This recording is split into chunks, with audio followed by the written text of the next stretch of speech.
Chers internautateurs et internautatrices, bienvenue dans cette Trick Track TV où nous allons voyager jusqu'aux portes de Loyang. Ça, c'est de l'entrée.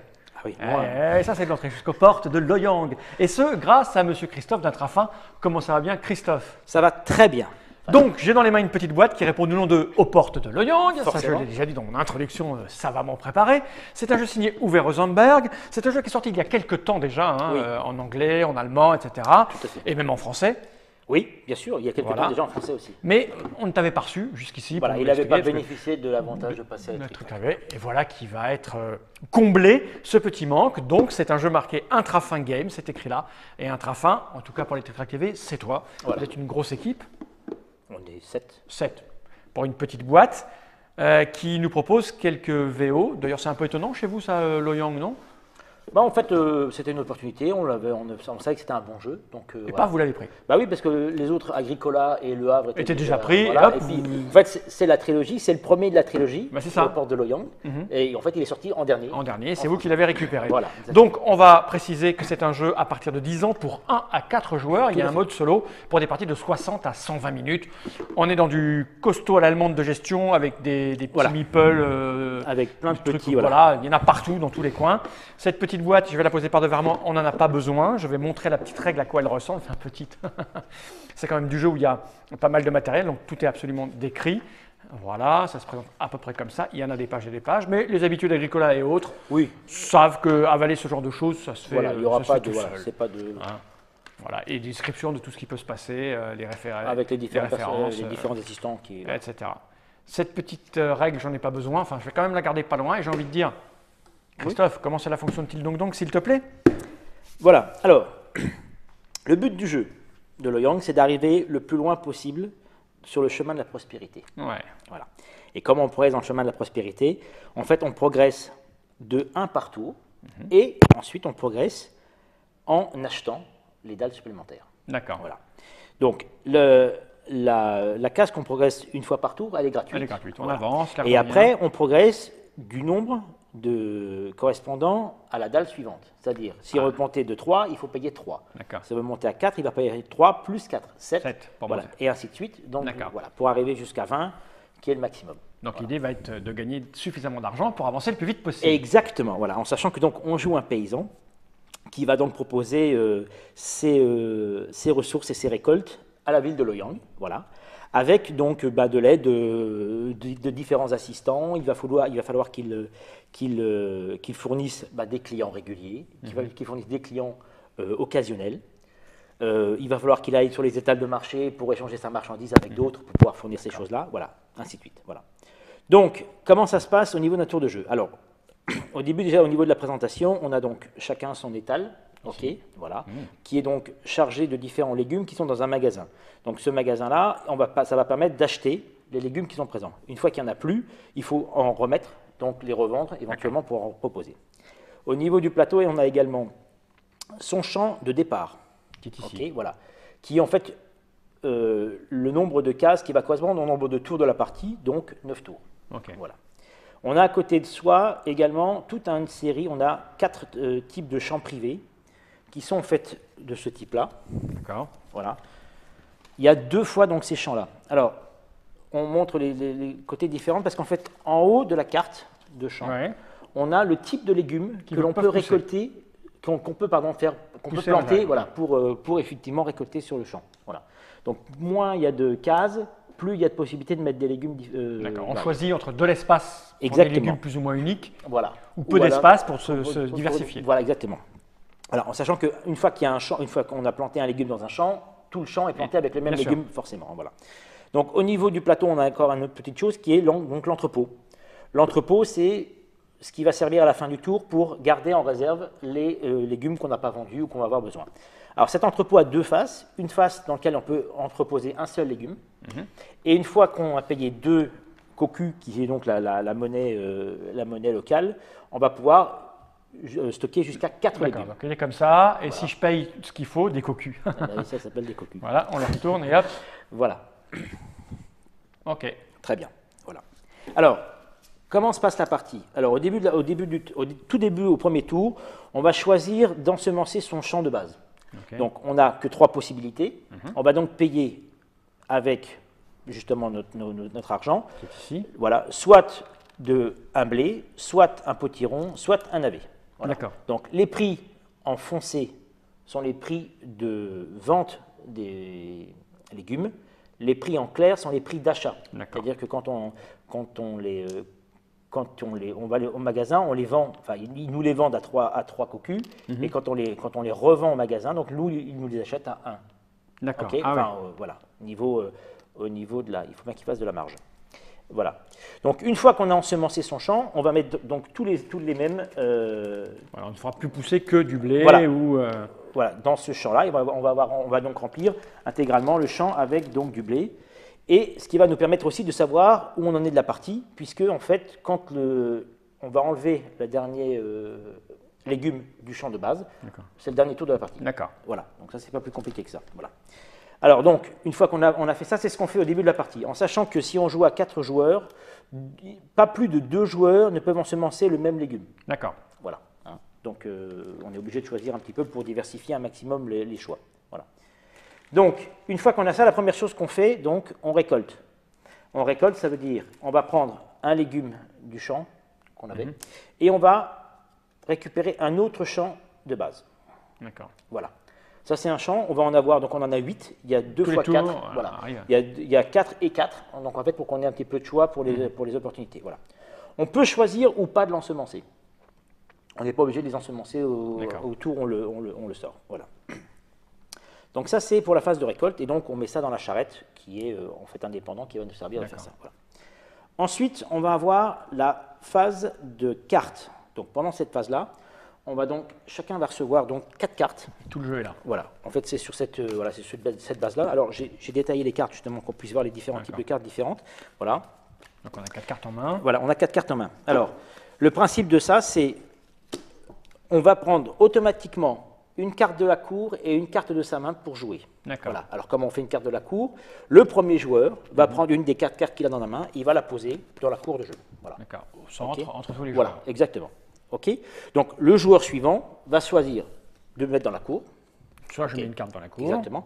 Soit, dans ces cas-là, il prend une carte de la cour qu'il pose devant lui et il pose une deuxième carte de sa main. Voilà. Il est obligé de faire ça. C'est-à-dire, quand il joue, quand il va poser la carte, il est obligé de prendre une carte de la cour et une carte de la main. Voilà.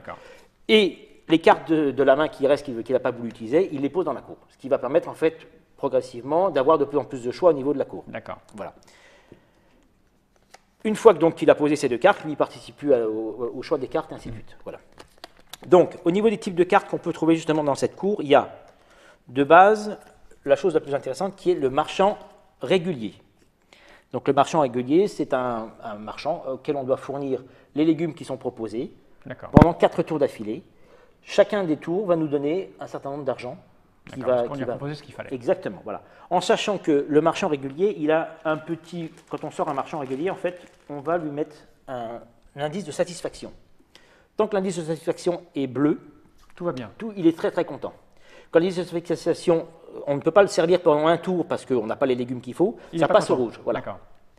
Si jamais ça passe au rouge de manière supplémentaire, on perd de l'argent pour chacun. Il n'est pas content, il est régulier, on n'est pas régulier nous. Voilà, et donc on perd 2 cocus sur l'offre chaque fois tant qu'il est mécontent. Voilà. Donc ça, c'est la première chose. Ensuite, on a le client occasionnel. Alors le client occasionnel, c'est à servir une seule fois. On doit lui fournir en une seule fois les légumes qu'il demande. D'accord. Voilà. Ces légumes, c'est des légumes qu'on a dans le stock. C'est des légumes qu'on a dans le stock, tout à fait, dans la charrette au début de notre récolte.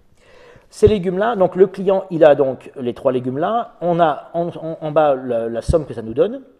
Voilà. Et on a un petit indicateur qui donne plus 2 ou moins 2. Ça va dépendre en fait du nombre de clients réguliers que nous avons et du client occasionnel que nous avons. Si nous avons plus de clients réguliers que de clients occasionnels, ça veut dire qu'on est attentif à tous nos clients. Donc, on a un bonus de plus 2. Si par contre, on a plus de clients occasionnels en disant j'en profite, j'en vends plein, voilà, et je n'ai pas très peu de clients réguliers. Je m'en fous qu'ils reviennent. Exactement, du coup, on a moins 2. Normal. OK. Ensuite, on peut avoir donc une étale de marché. Alors, une étale de marché, ce n'est pas difficile. On a les fruits qui sont, enfin les légumes qui sont proposés, en sachant qu'on a l'équivalent en légumes. C'est-à-dire que par exemple dans cet étal-là, on a un potiron, il faut remplacer par n'importe quel légume pour récupérer le potiron qui est là. Le céleri, c'est pareil, on a un légume, voilà. Et pour un poireau, il faut deux légumes, voilà. N'importe lesquels, voilà. Mais pas deux poireaux parce que sinon on est un peu con. Oui, voilà, exactement. Voilà. En sachant que donc une fois que toutes ces cartes-là sont servies, donc une fois que le marchand régulier, le marchand est servi, tout part vers la défausse. C'est-à-dire que lui, on a 4 tours quand même pour le remplir. Voilà, exactement. Et donc l'étal de marché, une fois que c'est vide, tant que c'est pas vide, elle reste. Une fois que c'est vide, ça dégage. Okay. D'accord.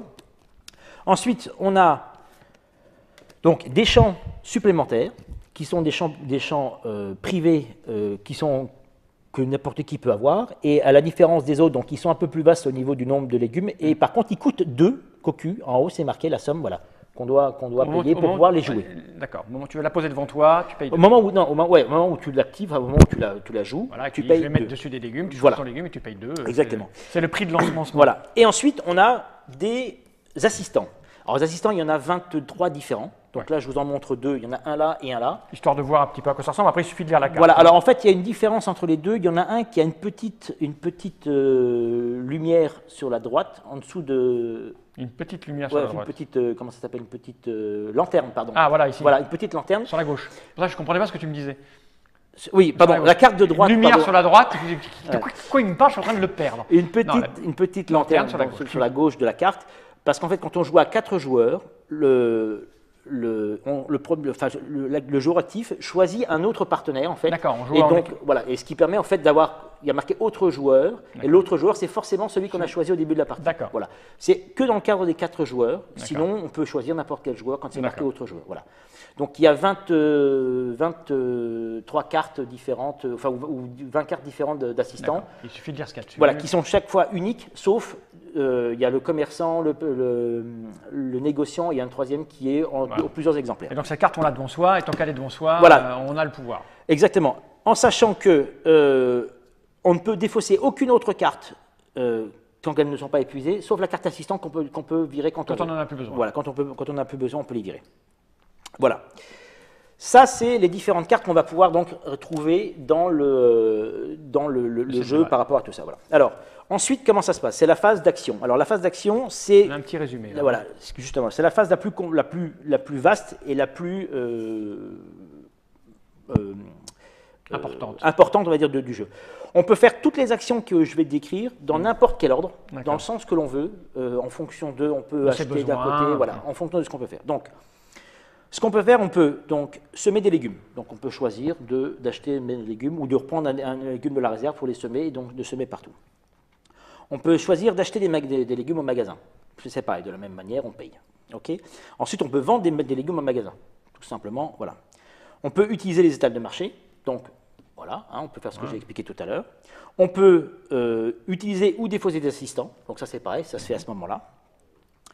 On peut livrer les clients réguliers ou les clients occasionnels, donc ça c'est également ce qui est faisable. On peut acheter un paquet de 2. Alors un paquet de 2, c'est la petite originalité du jeu et le petit chose un petit peu spécifique qu'il faut retenir. Donc un paquet de 2, en fait, c'est on prend 2 cartes de la pioche, qu'on choisit soit de garder, soit de ne pas garder. On peut en choisir une, 2 ou aucune. D'accord. Ça peut être 2 cartes, donc par exemple, on va prendre un exemple comme ça, une étale de marché et un champ privé. Ok. Tu les as pris de là. Voilà, j'ai pris 2, paf, t'en prends 2. Exactement. Alors, le paquet 2, ça coûte le plus cher entre le nombre d'assistants qu'on a ou le nombre d'étals de marché qu'on se possède. C'est-à-dire si on a 2 étals de marché, ça va coûter 2 cocus. Si on a un assistant, voilà, c'est le plus entre les deux. Voilà. Tu en as 3 d'un côté et 5 de l'autre, ça sera 5 points que tu as fait. Exactement, voilà. Donc ça, et si on n'a aucun des deux, un paquet de 2, ça coûte 0. On peut en faire un gratuitement par tour, au début en tout cas sans aucun souci. Alors, le paquet de 2, donc, c'est composé de 2 cartes qu'on va pouvoir mettre comme on veut. Soit on le met comme ça. D'accord. OK. Soit on le met dans l'autre sens, en sachant qu'il faut toujours qu'on puisse voir la carte qui est en dessous. Okay, soit on le met comme ça. Alors, dans ces exemples-là, on a un champ privé. Donc, comme il apparaît automatiquement et qu'on choisit de le prendre, on paye 2 d'office, même si on ne l'utilise pas tout de suite. Voilà. On va se mettre dans cette configuration-là. Donc, on met l'étal de marché avec donc, les légumes dans l'étal de marché. Une fois que l'étal de marché est vide, hop, il est défaussé et à ce moment-là apparaît le champ privé. D'accord. Et on peut l'utiliser pour le faire comme on veut. Voilà. Donc ça, c'est le paquet 2 qu'on peut avoir, donc les assistants, de la même manière. On peut en prendre un par tour, pas plus D'accord. qu'un par tour. D'accord. Ok. Et on le fait de cette manière-là. Ok. Voilà. Une fois que cette phase-là est terminée, on va pouvoir progresser dans le chemin de la alors, sagesse. voilà, on va récupérer les légumes. Alors, tout ce qu'on ne peut pas garder à la fin du tour, c'est-à-dire si on a plus qu'un légume dans l'entrepôt, tout est perdu. D'accord. Hein, c'est de la... Il faut savoir gérer. Voilà. Ils n'avaient pas encore inventé le frigo Exactement, et voilà. les conservateurs. Voilà. Et donc, une fois que tout ça, ça a été géré, on va pouvoir donc progresser d'une case dans le chemin de la prospérité Et et dépenser de le plus, sous qu'on a si gagné. on veut, en fonction de ce qu'on paye. Voilà. Voilà. OK. Donc, deux petites choses encore. On a un jeton premier joueur et un jeton deuxième joueur, en fait. Voilà. Le jeton premier joueur, il va automatiquement sur celui qui va prendre en dernier les cartes de la cour. D'accord. Ok, sur le tour précédent, il devient automatiquement sur le tour suivant premier joueur. D'accord. Ok, et celui-là, c'est celui qui a fait en avant-dernier qui devient le deuxième joueur. D'accord. Voilà. C'est intéressant parce que c'est lui qui va être le premier à remettre la première carte dans la cour la prochaine fois. D'accord. Voilà. Sauf que là, on n'est que deux, donc. Voilà, sauf que là, on n'est que deux, donc ça ira tout seul. Voilà. Donc, On a voilà. fait le tour. On a fait le tour de la... Et donc, ça s'arrête quand on a. Quand on a à la fin du 9e tour. Du 9e tour, c'est Voilà. terminé. Celui qui est le plus en avant. Exactement. Alors, en sachant, il reste encore une toute petite chose que je n'ai pas dit. À n'importe quel moment du jeu, on peut acheter, on peut emprunter. Oui, parce qu'il ne vaut mieux pas en général. Dans ce Voilà. Donc, un emprunt, ça ramène 5 cocus, ça ne se rembourse jamais. Voilà. Mais c'est des points négatifs. Voilà. Par contre, à la fin du tour, enfin à la fin de la partie, tous les emprunts font perdre un point sur le chemin de la... Non, ça c'est pour le client régulier et client occasionnel. D'accord. Donc ça fait perdre un cran sur le chemin de la prospérité pour D'accord. chaque emprunt qu'on possède. Ouais, donc c'est toujours pareil, il vaut mieux. Éviter d'emprunter. Voilà. Voilà. Ok, bah, c'est assez clair, c'est Voilà. limpide. C'est encore un jeu de gestion à l'allemande, hein, Exactement. comme Uwe Rosenberg sait les faire. On va faire peut-être un début de partie pour voir un petit peu Ouais. comment ça se Tout à fait. comporte pendant Exactement. les premières 10 minutes, Il y a un quart d'heure. Aucun problème.